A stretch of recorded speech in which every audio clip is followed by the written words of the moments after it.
Olá, professora Silvia Ferreira, vamos comentar a prova escrita, questões discursivas da parte de língua portuguesa para a prova de escrivão da Polícia Civil. Lembrando que o que nós faremos aqui é mostrar um padrão de resposta. O conteúdo, é claro que deve ser o mesmo, mas a forma como foi abordado este conteúdo pode não, né? Será diferenciado porque cada um tem um estilo de escrita, mas as palavras-chave devem aparecer, obviamente, para que a banca considere a pergunta como correta. Veja, neste texto nós deveríamos fazer a leitura deste artigo 1º da Emenda Constitucional e, propositalmente, os acentos gráficos foram omitidos, conforme se vê. Então, a banca diz, você está vendo que os acentos foram omitidos. Então, comando da questão, reescreva o texto do dispositivo empregando corretamente a acentuação adequada. Então, a gente vai fazer a leitura e vai perceber, por exemplo, que a palavra vigência e não vigencia, né? Durante a vigência, a paroxítona seguida de ditongo deve ser acentuada. Durante a vigência de estado de calamidade, e essa calamidade é pública, antepenúltima sílaba mais forte, palavra proparoxítona, sempre acentuada. Durante a vigência do estado de calamidade pública nacional, reconhecido pelo Congresso Nacional em razão, nós temos um som anasalado, portanto, preciso colocar aqui o tio. Embora não possamos, não devamos considerar tio como acento gráfico. Tio é sinal anasalador, não é? A gente marca os acentos, com os acentos gráficos, a tonicidade, a sílaba tônica da palavra. E marcamos os sons anasalados com o tio, mas o tio não é considerado um marcador de sílaba tônica, ok? Como eu estou falando em razão da emergência e não da emergência, mais uma vez eu tenho uma paroxítona seguida de ditongo, obrigatório o uso do acento, saude, aí seria do verbo saudar, mas aqui emergência de saúde pública, há um hiato, e deve ser todo hiato, i ou u deve ser acentuado, e mais uma vez a saúde é pública, portanto palavra proparoxítona deve ser acentuada, importância não, né? Importância, paroxítona, seguida de ditongo, acento, importância internacional decorrente da pandemia, a união, mais uma vez aqui, faltou o uso do tio, não marcador de sílaba forte, mas marcador de som anasalado. A União adotara regime extraordinário, então volta lá. A gente precisa pensar se esse adotara é pretérito mais que perfeito ou adotará. Então, durante a vigência do estado de calamidade pública nacional, reconhecido pelo Congresso Nacional em razão da emergência de saúde pública de importância internacional decorrente da pandemia, o que vai acontecer? A União adotará, verbo no futuro, oxítona terminada em A, adotará regime extraordinário, paroxítona seguida de ditongo, também acentuado, regime extraordinário fiscal, financeiro e de contratações para atender às necessidades dele decorrentes, somente naquilo em que a urgência, paroxítona, terminada em ditongo, seguida de ditongo, acento obrigatório, for incompatível, paroxítona, terminada em L, acento obrigatório, com o regime irregular, nos termos definidos nesta emenda constitucional. Tudo bem? Então, observe aqui as palavras que deveriam ser acentuadas e ou marcadas aí com o til / sinal anasalador, tudo bem? Avança aqui, a gente tem a questão de número 2. Reescreva as frases a seguir de acordo com a norma padrão da língua portuguesa. E aí, vou preencher a coluna 1 conforme a instrução trazida em cada frase. Mas na coluna 2 eu vou fazer o uso dos famosos porquês, ok? Na primeira, nós precisamos preencher com o verbo haver. Veja, se foi há 10 anos, verbo haver, denotando o tempo decorrido. Então, se foi há 10 anos, aqui não teria como errar. Não sei que você tenha esquecido, por exemplo, de colocar o acento. Que tudo aconteceu. Se foi há 10 anos que tudo aconteceu, ficar nervoso porque, e aí eu preciso entender que este porquê é o porquê final de frase, separado e com acento sempre, independente se é pergunta ou não, fim de frase. Na letra B, eu preciso usar o verbo fazer, mas este verbo fazer é o nosso bendito verbo fazer com ideia de tempo. Não pode ser pluralizado, portanto, faz 20 anos que espero. Nossa, faz 20 anos que você espera? Existe uma explicação para isso? Porque tenho esperança. Conjunção explicativa. Vou usar o tal do porquê junto, né? Explicativo, causal, enfim, eu estou contando para você o motivo pelo qual eu espero há 20 anos. Na terceira frase, a gente vai usar a forma pronominal adequada, ou seja, ou é o mim ou é o eu. Entendi que se eu tenho aqui a presença da preposição, nós não podemos usar o eu. Então, o correto aqui é mim, né? Entre mim e você, nada mudou. E o que sinaliza o uso deste porquê junto e com acento é exatamente a presença do artigo, portanto, este porquê é o substantivo. Veja o padrão de resposta. Verbo haver com ideia de tempo não deve ser pluralizado, porque em final de frase separado com acento. Verbo fazer indicando o tempo sempre no singular, porque causal e explicativo junto e sem acento.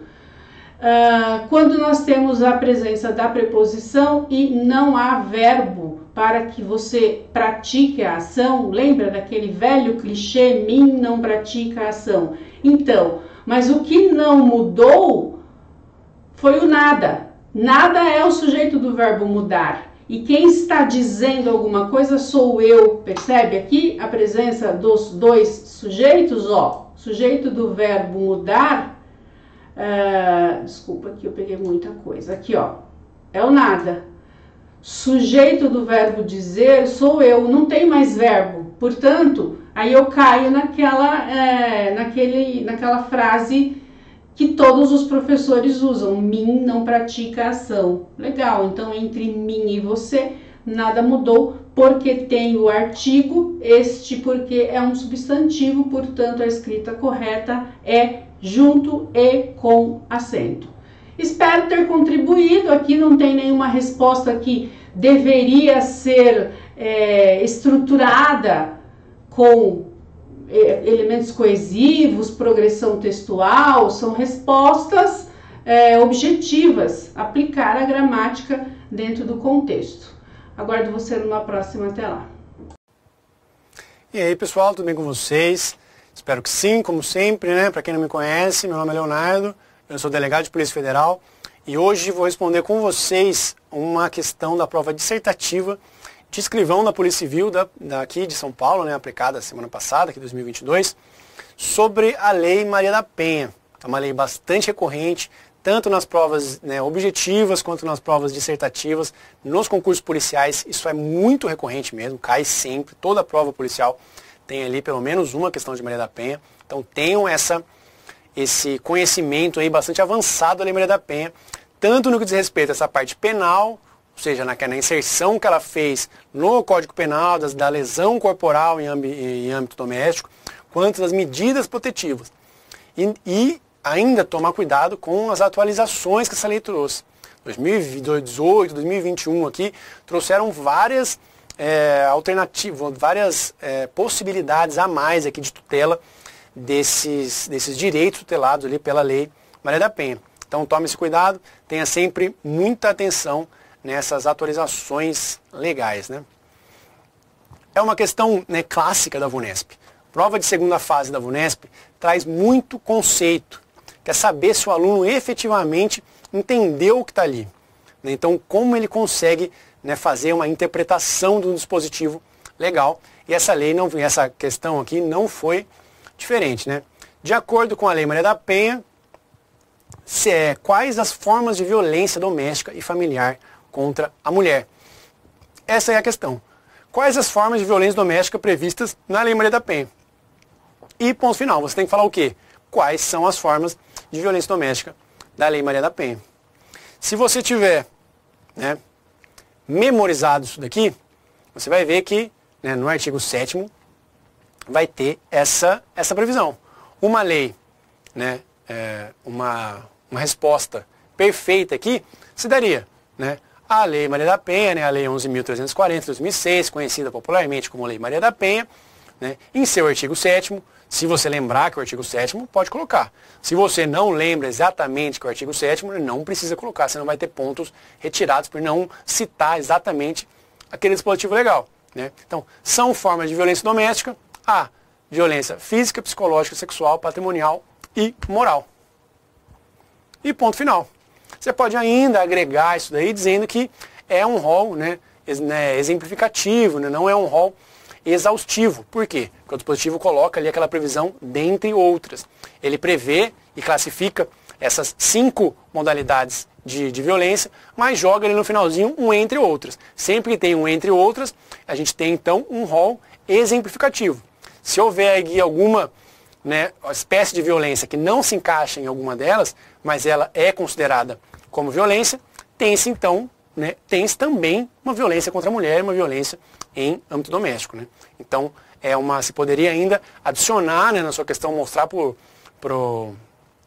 corretor ali, para a banca, que você sabe efetivamente sobre aquela matéria, né? Então, esse detalhezinho final aqui, isso faz muita diferença em provas orais, né? Quando você estiver falando sobre conceitos aqui, você pode mostrar que você tem conhecimento, né, realmente avançado nesse sentido. Dizer que, ó, eu estou narrando aqui um rol exemplificativo de tal questão, né? Não é um rol taxativo. Ou você pode falar que é um rol taxativo. Se a gente está falando de direito penal, por exemplo, que é interpretado, né, restritivamente, o que tem ali é um rol taxativo. Vai falar de lei de crimes hediondos, você pode falar que aquele rol é um rol taxativo, apenas o que está ali. A lei de drogas vai trazer a portaria da Anvisa lá traz um rol taxativo do que é a droga, porque é limitado aquilo. Você mostra um conhecimento bastante elevado aí, né, para o seu avaliador, né? Então tenham esse cuidado na hora de dissertar, né, de tentar mostrar também que você sabe alguma coisa, né? Não precisava nessa questão conceituar essas formas de violência, porque a questão não pediu, né? Não falou assim, ó, quais são as formas de violência. Não disse quais são as formas de violência e conceitue.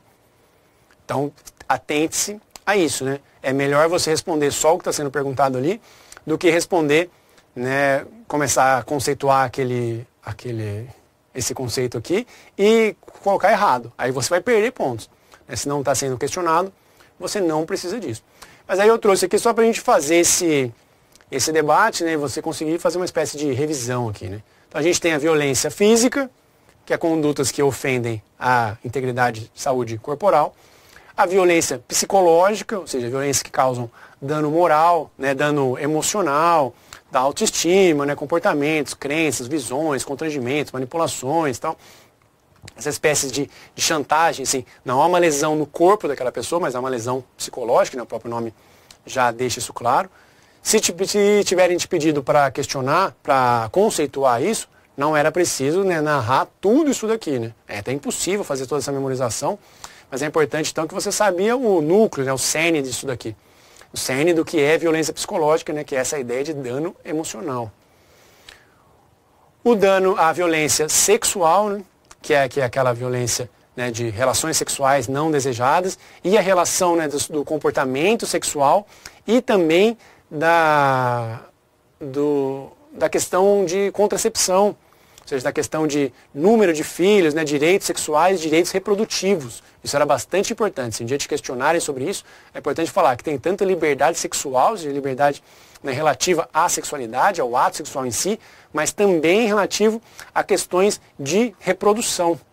Questões de controle, né, reprodutivo, ou seja, o uso de anticoncepcional, o uso de camisinha, o uso de outros procedimentos. Assim. A mulher não quer usar um contraceptivo e o marido obriga essa mulher a usar o contraceptivo, por exemplo. Isso é uma espécie de violência sexual. A violência patrimonial, que é a violência que envolve aí o patrimônio, né, os bens daquela mulher, né, daquela mulher que é vítima de violência. E a violência moral, né, que é aquela relativa à calúnia, difamação, injúria, ou seja, questões que vão aí mexer com a honra subjetiva e honra objetiva daquela mulher. Por isso que é uma questão simples, relativamente simples, não temos muito o que debater aqui, é mais uma espécie de uma conversa mesmo, assim, informal que a gente tem. A questão era fácil, tenho certeza que você acertou, mas é para a gente pensar numa técnica de resposta, né, para como recolocar no papel essa questão, né? Não se deixem, não sejam muito sucintos, mas também não sejam muito né, prolixos quando a questão não exige isso. Espero que vocês tenham gostado da resposta. Obrigado e até a próxima. Muito bem, vamos então fazer uma coisa bem interessante aqui nesse vídeo, que é fazer a correção da prova, da parte dissertativa, né, da prova de escrivão da VUNESP aqui da Polícia Civil de São Paulo de 2022. Eu vou pôr na tela já para você. Então a pergunta era a seguinte: os impactos do crime de sequestro sobre as vítimas podem levá-las a desenvolver diferentes síndromes decorrentes do ato sofrido, né? Duas dessas síndromes, a de Estocolmo e a de Londres, causam nas vítimas sofrimentos contrários com relação aos seus sequestradores. E aí, nesse contexto, defina a síndrome de Estocolmo e a síndrome de Londres. Então, aqui, ele já dá pra gente, né, que a gente está falando de síndromes, né, que vão gerar aí sentimentos, né, das vítimas com relação aos seus sequestradores, e a síndrome de Estocolmo vai gerar um grupo de sentimentos e a síndrome de Londres vai gerar outro, e eles são contrários. Aí a gente já conseguiria pescar um pouco o que é a questão. Na doutrina, aqui na literatura da criminologia, a síndrome de Estocolmo era mais comum. Isso aí é falado em diversos momentos, né? Então aqui era você definir a síndrome de Estocolmo e espelhar a síndrome de Londres, até porque a questão já dava para você a resposta, né? Então, pensando nisso, a gente tem aqui um gabaritinho, né? Então, a síndrome de Estocolmo, né, ela é esse instinto, né, de defesa ou de sobrevivência, ou enfim, essa reação psicológica, né, em que a vítima vai passar o quê? A simpatizar com o sequestrador. Vai ter uma definição de afinidade mesmo, né? Uma relação de simpatia, de afinidade, né, com o sequestrador. Lá em Estocolmo, na época, né, e quando a primeira vez que se deu esse nome, se estudou isso, né, era um banco, né, tratava-se de um banco e os criminosos foram roubar esse banco. Isso foi em 1973. E as vítimas acabaram, elas ficaram alguns dias lá de refém, elas acabaram depois, posteriormente, escrevendo pros criminosos na cadeia, testemunhar a favor deles no julgamento. Então, quer dizer, de fato, desenvolveram uma relação de afinidade, né? Então, digamos assim, sentimentos positivos, né? E a síndrome de Londres é o contrário. A vítima passa a discutir, passa a confrontar, passa a hostilizar, né, os algozes, os criminosos. E ela vai adicionando vítima, né, nessa relação. Isso aí foi desenvolvido por conta de um episódio em Londres, em 1980, que a embaixada iraniana foi tomada por sequestradores. E um sequestrador lá, uma vítima lá em particular, passou a agir dessa forma, passou a discutir, a confrontar muito, né? Os autores, inclusive, a certa altura, os criminosos decidem eliminar, decidem matar uma das vítimas, e eles escolhem justamente esse sujeito porque ele é o cara que estava confrontando mais eles, e aí por isso síndrome de Londres. Então a gente vê que uma é contrária da outra. Até fiz uma brincadeira aqui na lousa, né? A síndrome de Estocolmo é o sorrisinho, né? E a síndrome de Londres é a carinha triste, porque você espelha um contra o outro, e era isso que a prova queria de você. Nada muito sofisticado, mas de fato você precisava construir essa relação de espelhamento de uma síndrome com a outra. Beleza? Espero que você tenha ido bem, espero que esteja tudo certo, e continua se preparando aí, que o exame oral logo logo está chegando. Gostou do vídeo? Que bacana! Então clica aí, né? Dá uma curtida, faz um comentário se você puder, e inscreva-se no nosso canal do YouTube. E deixa lá no sininho, ao clicar, você recebe as mensagens também de notificação. Visite nosso site e conheça nossos cursos preparatórios para concursos públicos. Muito obrigado!